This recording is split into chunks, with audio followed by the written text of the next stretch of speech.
Good evening, all. Ira Epstein with your SPDR ETF stock market wrap-up. In this wrap-up is for Monday, the 23rd of January 2022. So as we look, folks, before I get into everything, remember we're having a live webinar. A number of you have signed up for it.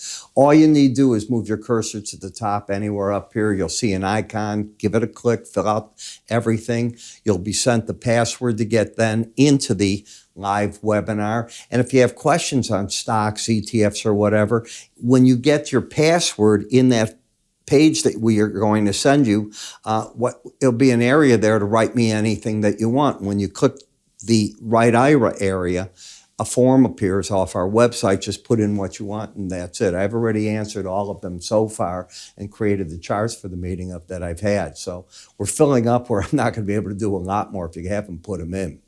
All right. So it's an interesting day where the market is bucking everything, moving higher. The leading economic indicators have now fallen 10 months in a row. And instead of down 0.7, they were down 1 percentage point. And from the moment it came out, this market just went green. It's the old thinking. Things are getting bad. The Fed's work's being done for it. The Fed will never stay the course. Therefore, let's rally in the stock market. You may not agree with that, but that's basically what it is. Now, this is earnings period, so we're getting a lot of markets with different earnings. And one market that jumped 50% in 2 days, Wayfair, the online furniture that you buy. I buy it from there all the time.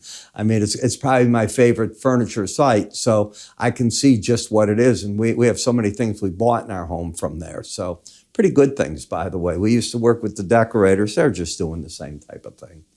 All right. So let's take a look at what we've got. And this is what happened. If you back this chart off, it's just literally amazing if we do this. This is how the market looked going home on Thursday of last week. And as the market was moving forward here, you can see that all of a sudden you got a big move up come Friday and another huge follow through today. What happened today is a number of the banks have jumped on board and they have changed to either get overweight, get aggressive on it in some manner. 3 of the big banks came out. That's what the market saw, and away you went in this particular market. Now, the pattern still has one of a lower low and a higher high. You're now up to and through the 200-day average. You went like that, and you got a bullish crossover where the 18 got over 38.16, the 100-day average. So the next target's up there, and you're over the Bollinger Band for the very first time. Will you stay over it? I doubt it. You'll pull back in a couple of days. But first, you got to get all the Johnny-come-latelys buying into this, and that'll be it. Am I bearish? That's not what I said. I don't think you'll be able to stay over the Bollinger Band. Only 5% of the time do you do so. I get what happened here. You caught either the shorts or people unsuspecting, and away this stock is gone. That's a rather dramatic move. When we take a look at slow stochastics, the reason I'm saying this is I'm comfortable that you're nowhere near embedding. You'd have to have 2 more strong days in a row, which you can get, to force it to embed. Then I'll give you the game plan from that. Right here, I wait. When I look at the lithium battery and tech ETF, look at how you've come up. And now you're at the spot where the smart money today started taking a lot off. This is the first challenge of the 100-day and the upper Bollinger Band. Have we been embedded? Well, if you and I step back here, day 1 of embedding. Friday, both numbers were over the 80 reading. Were they over that on Thursday? Oh, yeah. And the day before. So you're fully embedded. Given breaks in the market, the pros will buy this market on pullbacks based on how I teach this in my enhanced Bollinger Band course. It's on our website under education, and I'm not going to teach it here, but there's a way that I think they'll come in on the pullbacks. And I know in the morning for my subscribers, my morning video that I put out for the subscribers to my service, this will be one of them we take a hard look at. And I'll give you the methodology there. In Apple, you know, today, of course, Wedbush's Dan Ives is out and other people, and they're all still the $200 stock, and I get it. But this is a resistance area. I'll let somebody else want to own it. I'm not going to get swept up into this euphoria. Embed, I'll play. Just buy it into this because it's going to go up to 200.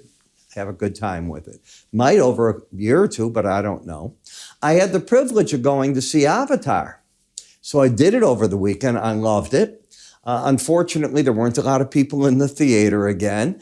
You can see what's going on. There's some good movies coming up. You see the trailer for Mission Impossible when you go. Creed, which was shot in the IMAX for the first time, a sports movie. If you're familiar with the Rocky Stallone, Creed and all that, that's coming out. We'll see if that can give you a draw. I don't think they're going to be blockbusters except for a Mission Impossible. Anything Cruise does has always got a big audience. Wait till you see the stunts. That's what they showed in the trailer. Oh my gosh.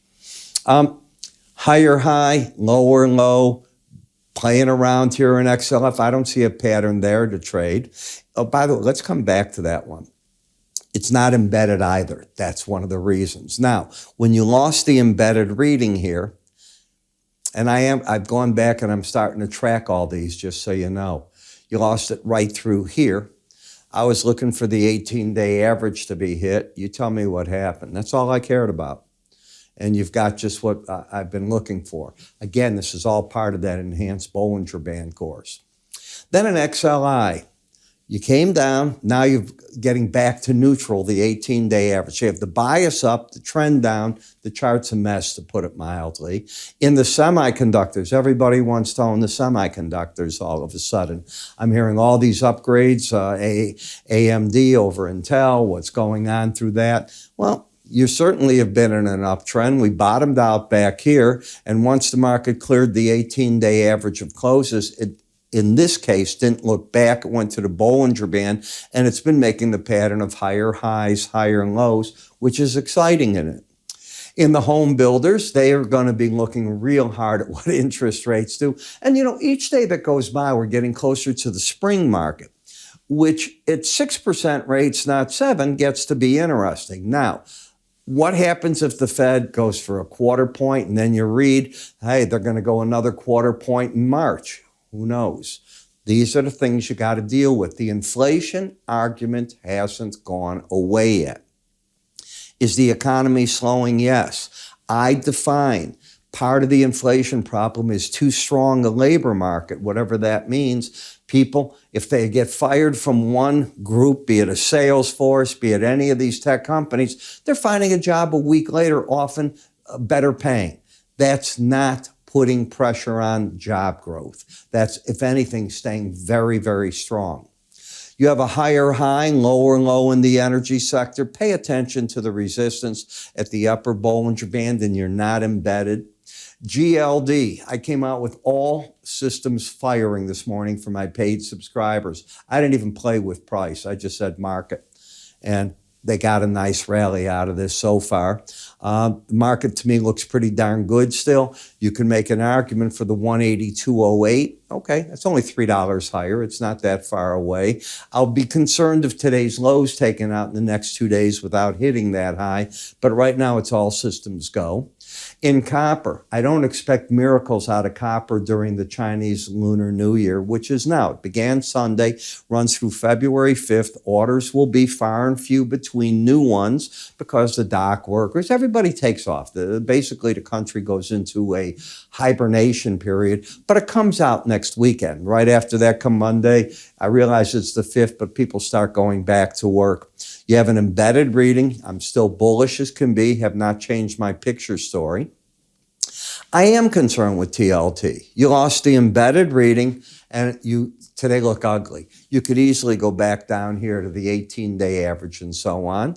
In UUP, the dollar, you are still bearish with an embedded reading. I'm just hanging in there, bearish as can be. And bullish as can be in FXC because you have the bullish embedded reading, and it carries. And for those of you that keep watching and you don't take that course, I'm sorry I speak Greek about it, but take the course. You're going to learn so much, and you're going to come out with both guns, boom, out of each one, shooting away, and you got another set of tools. And I'm going to give you another set, by the way, because I'm going back and checking on what happens when you lose embedded readings, when trades don't work, what happened, how much of a loss, and when they do work, how much of an initial risk was taken to the point where they work. And I'll probably create a service out of this in time.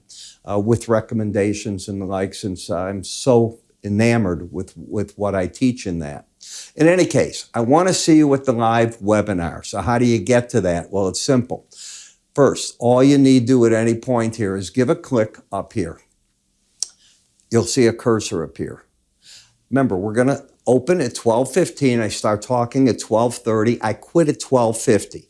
So I jam in all the questions I can in a fire round, Kramer word, okay? And we just go. And if there's nothing to do, if I have no more questions, I stop. We're done. I don't have to kill the 20 minutes. I've yet to not have questions that carry us right on through. People always seem to come up with them. If you have trouble with anything and you need help getting in, well before we begin, don't call my staff at 12:15, 12:30 for help. They'll be in the meeting. 866-973-2077 and get the invite to you, anything else you need. And again, just click up here and you'll be able to fill out the form for your invite. I'm Ira Epstein. You have a great day, and I'll see you tomorrow morning.